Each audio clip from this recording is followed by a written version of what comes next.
Today, your thought is absorbed in the world.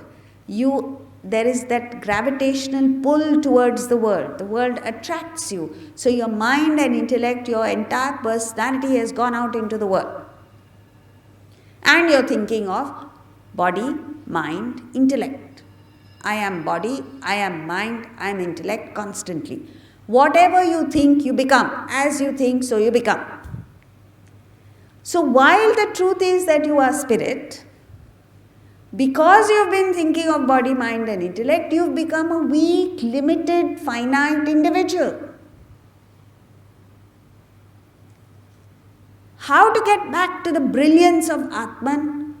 You have to think of Atman as consistently, as constantly as you have been thinking of body, mind and intellect. And you have been thinking of body, mind and intellect not just today, not just this year, not just this lifetime, but many, many janmas.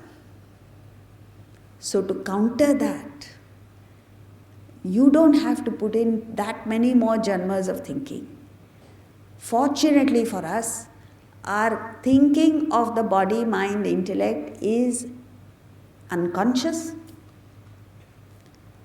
unaware, and therefore not powerful. Now, with intellectual conviction, with the conviction that you are doing the right thing, when you think of Atman, it will not take that much time because there is power in this. It is conscious, it's alert, it's aware. But you have to think of Atman consistently. How can you think of Atman consistently when you have worldly duties to perform? You have your families, you have your businesses, you have your workplaces, you have already committed in the world. So he gives us a way out. You don't have to physically remove yourself from your families or from your homes or your businesses and plant yourself in the Himalayas. You simply have to continue doing what you have been doing, with just one difference.